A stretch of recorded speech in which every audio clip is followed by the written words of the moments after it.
J'aimerais d'abord souligner la présence de Richard Selzy, commissaire de ville de Tétroville.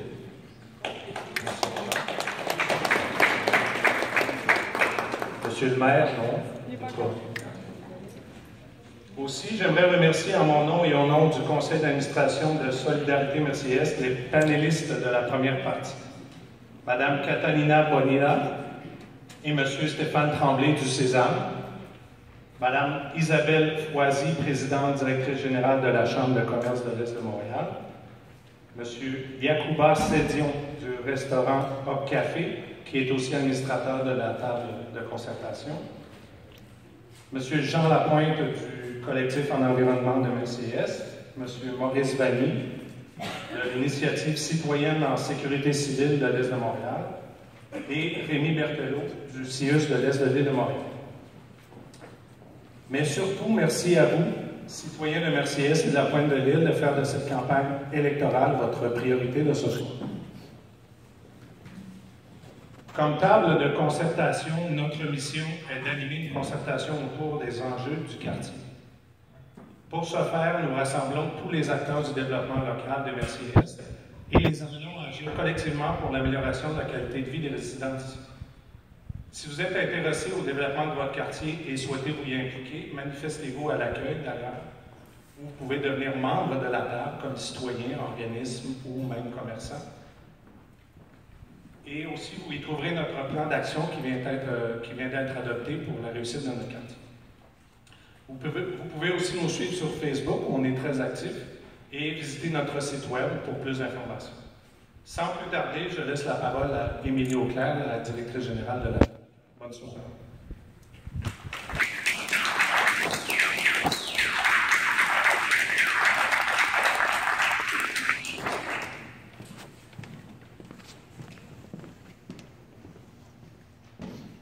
Alors, bonsoir tout le monde. Ça devient une habitude de se voir au rendez-vous électoraux que nous avons. Alors, ce soir, un échange en vue de l'élection fédérale du 19 octobre prochain. Nous aborderons 4 thèmes ici, par moi, l'animation, soit les thèmes que nous avons abordés en première partie, l'alimentation, la vie de quartier sous l'angle du développement économique, la santé et l'environnement. Après chaque partie, après chaque bloc, vous aurez le public une période de 10 minutes pour adresser vos questions à l'une ou l'autre de nos candidats. Et à la toute fin de la soirée, il y aura une période de 30 minutes où tous les sujets pourront être abordés. Alors, profitez de ces moments-là. Ce sont vraiment pour vous, nous, moi, l'animation, je ne pose qu'une question par thème pour vous laisser la chance d'intervenir le plus souvent possible. Les candidats qu'on a invités ce soir, et là, il faut ouvrir vos oreilles parce qu'il y a une petite gymnastique mathématique, ce sont ceux qui proviennent de partis politiques qui présentent au moins des candidats dans 75% des comtés au Québec. Alors, nous avons invité les 4 principaux partis. Le Parti conservateur du Canada a décliné l'invitation. Il ne sera pas présent avec nous ce soir. Alors, sans plus tarder, nous avons 3 candidats ici. M. Mario Beaulieu, bonsoir, du Bloc québécois. Mme Péclet du NPD, bonsoir. Et Mme Marie-Chantal Simard du Parti libéral du Canada et du Nouveau Parti démocratique, je devrais dire, Mme Péclet. Alors, ils auront l'occasion de se présenter pendant 2 minutes et je vous invite à regarder ma collègue en face de vous qui va vous aiguiller sur le temps qu'il vous reste. Et on y va par ordre alphabétique de nom de famille des candidats. Alors, je vais commencer tout de suite en laissant la parole à M. Mario Beaulieu du Bloc québécois. Alors, nous vous écoutons. Merci d'être là. Alors, bonsoir. Merci à Solidarité Merci-Est de nous recevoir. Merci à tous les participantes et les participants. Je m'appelle Mario Beaulieu. Moi, j'ai une formation en psychologie. J'ai été intervenant en centre jeunesse pendant 25 années. J'ai commencé à m'impliquer en politique en tant que citoyen. J'étais plutôt cynique envers les politiciens. Et à un moment donné, je me suis dit, si on ne s'implique pas, il n'y a rien qui va changer. J'ai grandi initialement dans l'ouest de l'île, à l'autre bout complètement à Sainte-Anne-de-Bellevue, dans un milieu assez anglophone et fédéraliste. Je ne suis pas né dans un milieu indépendantiste, je le suis devenu. Et je le suis devenu, quand j'ai vu un peu, après le premier référendum, la Constitution de 82, quand j'ai vu le gouvernement fédéral intervenir pour défaire la loi 101, je suis arrivé à la conclusion que on pourrait difficilement assurer l'avenir du français au Canada, donc on existait en tant que peuple. Et par la suite, c'est plus pour des raisons économiques, pour des raisons plus positives, disons, que je suis devenu indépendantiste. Je me suis impliqué beaucoup dans les années 90 au référendum. J'ai été président du Parti québécois de Laurier-Dorion. J'ai été candidat du Bloc québécois en 98. J'ai ensuite été président de la Société Saint-Jean-Baptiste. Et pour moi, l'indépendance, c'est une question de justice sociale collective. Les Québécois forment un peuple. Les Québécois de toutes origines ont une identité distincte qui s'est bâtie au fil des années. Et on a une identité distincte, une structure de notre économie, une histoire, une langue qui nous définissent comme ça définit tous les peuples à travers le monde. On a des intérêts économiques propres, chacun de notre côté, et donc pour assurer notre plein développement économique, social et environnemental, ça nous prend l'indépendance du Québec. Merci. Merci beaucoup, M. Beaulieu. Je cède donc la parole à Mme Péclet. Nous vous écoutons. Bien, merci beaucoup, Émilie. Merci beaucoup tout le monde d'être ici ce soir. En fait, moi, j'ai commencé à m'impliquer en politique quand j'étais très jeune, vers 18-19 ans. Parce qu'une des principales raisons qui motive mon implication en politique, c'est que je crois fermement que le gouvernement doit être le premier acteur de la justice sociale dans nos communautés, dans notre société. Je veux et je milite pour un gouvernement qui est ouvert, qui est transparent et qui s'assure de soutenir les plus vulnérables, dans le fond, dans nos communautés, dans notre société. Par exemple, que ce soit pour travailler à l'amélioration de la qualité de vie des gens, à l'épanouissement de nos jeunes, à l'épanouissement de nos concitoyens et nos concitoyennes. Que ce soit pour renforcer l'assurance emploi, soutenir des conditions de travail adéquates pour les travailleurs, le droit des travailleurs, investir dans le logement, parce qu'un toit, c'est un droit fondamental. Et je pense que créer des opportunités pour nos jeunes, créer des emplois de qualité pour nos familles, pour nos ménages. Je veux un gouvernement et je veux travailler à un gouvernement qui est à l'écoute des citoyens, qui travaille pour eux et avec eux. Un gouvernement, dans le fond, qui nous rassemble, qui nous ressemble, nous. Et il y a 4 ans, vous m'avez accordé votre confiance. Et j'en suis très honorée. Et j'ai travaillé avec vous sur les projets qui vous tiennent à cœur. J'ai aidé plus que 1000 personnes de la circonscription de la Pointe-de-l'Île avec mon équipe. Je me suis battue à vos côtés contre les politiques des conservateurs, contre les coupures à Radio-Canada. Et le 19 octobre, j'espère bien continuer ce travail-là avec vous pour qu'on construise cette société-là à laquelle on a rêvé toute notre vie à la hauteur de nos attentes. Alors, merci beaucoup pour votre présence ce soir et j'ai très hâte de pouvoir discuter avec vous.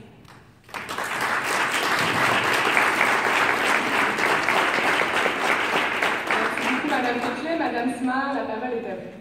Premièrement, merci Mme Auclair. Merci de cette tribune. Merci à vous tous de vous être déplacés ici ce soir. Merci aux médias d'être ici ce soir et de nous donner la tribune à chaque semaine. J'apprécie immensément. Me présenter, c'est facile, j'ai besoin d'un seul mot. Je suis scientifique. J'ai commencé vraiment très tôt. Dès 4 ans, je faisais les expériences des petits débrouillards. Et j'ai jamais cessé. Par la suite, je possède un baccalauréat en biologie moléculaire de l'UQAM. J'ai aussi fait un doctorat en médecine expérimentale de McGill. J'ai publié de multiples articles scientifiques, des chapitres de publications scientifiques. J'ai eu de multiples bourses, des prix. J'ai fait la meilleure publication scientifique en 2002. J'ai eu le meilleur chercheur au Canada, le prix Michel Bélanger. J'ai 39 ans. Et ça fait 13 ans que je suis dans le milieu pharmaceutique. Je suis en charge de la recherche et de l'éducation médicale continue. Je parle couramment le français, l'anglais, l'italien, l'espagnol. Je parle quelque peu le japonais et le chinois.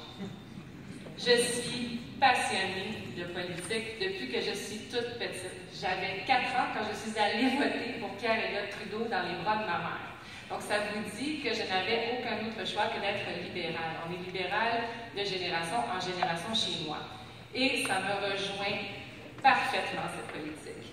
Je dois vous dire que pour être assis devant vous ce soir, je me suis battue. Il n'y a pas que mon chef qui fait de la boxe, ça fait 20 ans que j'en fais. J'ai commencé avec Dino Claret. J'ai dû me battre contre 3 personnes pour mériter ma place pour devenir la candidate officielle. Donc, je suis vraiment ici, non pas par dépit, mais par choix, par conviction, parce que je me le dois. J'adore l'idéologie de l'astrophysicien Neil deGrasse Tyson, qui dit que les politiciens ne doivent pas seulement être des avocats et des ingénieurs, ils doivent être des artistes, ils doivent être des scientifiques, ils doivent être des mamans, ils doivent être des personnes comme vous. Donc, moi, je vous demande de croire en moi parce que je suis comme vous. Je veux vraiment bien vous représenter. Je veux revitaliser ma pointe de l'île. J'en suis amoureuse. Merci beaucoup. Alors, ça donne le temps pour le reste de la soirée. Alors, tel que je vous le mentionnais, la première question sera en lien avec l'alimentation, sujet qui a été abordé un peu plus tôt avec la grande majorité d'entre vous. Dans la première partie de la soirée, le Sésame est venu nous parler de la campagne « Je mange, donc je vote ». Essentiellement, cette campagne propose de faire de la sécurité alimentaire un enjeu électoral dans le cadre de cette élection. La campagne propose de mettre en place un programme de saine alimentation scolaire. Pourquoi? Parce que selon leur information, seulement environ le tiers des enfants âgés de 4 à 13 ans mangent quotidiennement 5 portions ou plus de fruits et de légumes. Environ le quart de la part calorique chez les enfants provient de produits alimentaires qui ne sont pas recommandés par le Guide alimentaire canadien. Et le tiers des élèves du primaire et les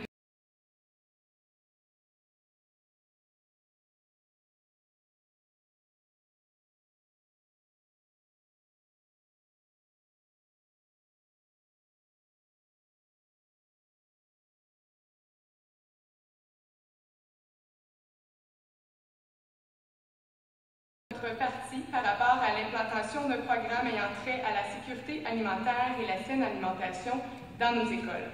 Alors, je laisserai la parole à Mme Ève Péclet du nouveau Parti démocratique pour une période de 2 minutes. Nous vous écoutons. Merci beaucoup, Émilie. Et wow, ces statistiques-là sont quand même assez frappantes.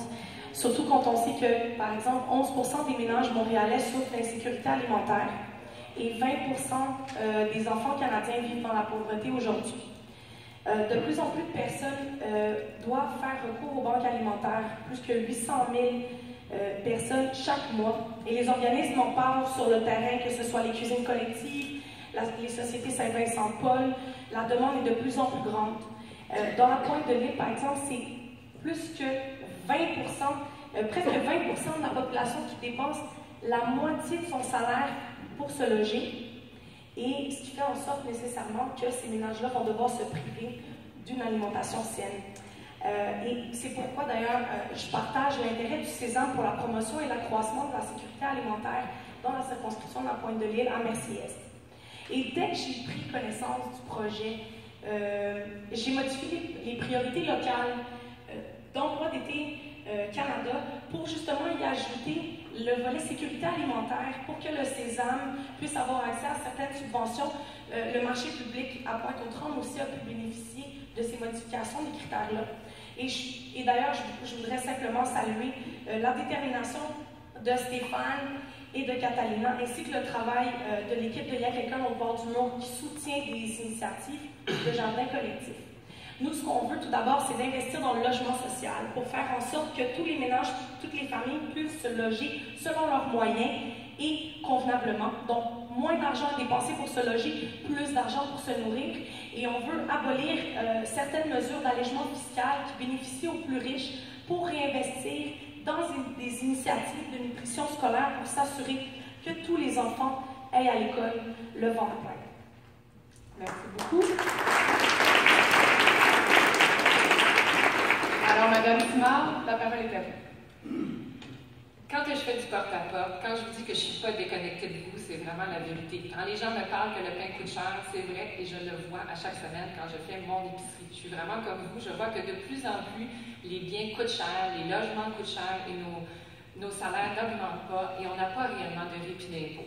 Donc, un gouvernement libéral a vraiment entendu les cris de souffrance des gens, surtout dans la pointe de l'île, c'est beaucoup plus criant. Quand tu es rendu que tu es obligé de choisir entre te loger correctement ou bien te nourrir, c'est que vraiment, il y a tes besoins vitaux qui ne sont pas faciles à faire avec les revenus que tu as. Donc, ce que l'on va faire, c'est vraiment demander aux 1% des plus riches de donner plus de sous pour alléger l'impôt des personnes qui sont dans la classe moyenne. Donc, toute personne qui fait partie de la classe moyenne paiera moins d'impôts avec nous. Donc, ça va permettre de pouvoir mettre plus de sous dans la nourriture, plus de sous dans les logements. On va aussi faire que l'âge de la retraite soit à 65 ans. On est le seul parti politique avec une commission des aînés, donc on les écoute vraiment. On va ajouter 920 $ au surplus de revenus garantis. Donc, ça va bien qu'il va y avoir plus d'argent dans vos poches. Plus d'argent dans vos poches, on se nourrit mieux quand on a plus de sous. On va avoir une allocation canadienne aux enfants qui vont sortir 60 000 enfants de la pauvreté. Ça veut dire que beaucoup plus de petits-enfants vont déjeuner avant d'aller à l'école. On va s'assurer que les gens ont accès à des emplois spécialisés. Des emplois spécialisés, c'est un meilleur salaire. On va mettre 25 millions de dollars, un total de 775 millions dans la formation. On va mettre 40 000 emplois pour les jeunes, puis on va mettre 20 millions dans les logements sociaux. Donc, on va vraiment aller à la base de ces problèmes-là. Donner plus d'argent, mettre plus de logements sociaux, puis vraiment alléger, vous donner un petit répit, un petit ouf quand vous recevez votre chèque de retraite ou quand vous recevez votre chèque de paie. On vous a entendu, je vous ai entendu et je vais continuer de vous entendre. Merci beaucoup.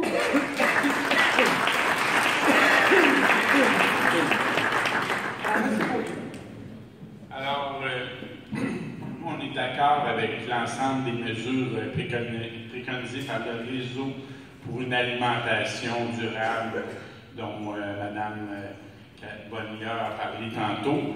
Par contre, le gouvernement du Québec a sa propre stratégie de sécurité alimentaire, de souveraineté alimentaire pour assurer à l'ensemble des Québécois un approvisionnement en aliments en quantité et en qualité. Et donc, on est tout à fait favorable en autant que ça n'entrave pas les politiques québécoises. C'est la même chose pour ce qui touche le bien-être des enfants, assurer une alimentation saine pour tous les enfants. On privilégie que le gouvernement fédéral puisse accorder un droit de retrait sans condition pour s'assurer, parce que c'est de juridiction, c'est la compétence du Québec, tout ce qui touche le développement social. Et on considère aussi que les organismes comme le Sésame sont des entreprises d'économie sociale. Et malheureusement, tout ce qui est au gouvernement fédéral, on ne comprend pas du tout la structure de l'économie sociale au Québec. On confond ça avec des entreprises de bienfaisance ou de charité. Alors nous, on favorise que le gouvernement fédéral subventionne les entreprises d'économie sociale au même titre que les PME. Et qu'on puisse rétablir les crédits d'impôt pour les fonds de travailleurs, qui sont une source de financement importante pour toutes les formes de coopératives, le développement de fonds dédiés, d'investissements dédiés aux entreprises collectives, l'investissement des fondations dans la finance sociale, et bien sûr, tout ce qui est de mesures de la lutte à la pauvreté. Le Québec a sa propre approche de lutte à la pauvreté. Alors, il faut modifier les programmes de logement social, ramener les contrats, les subventions et la construction de nouveaux logements sociaux. Merci.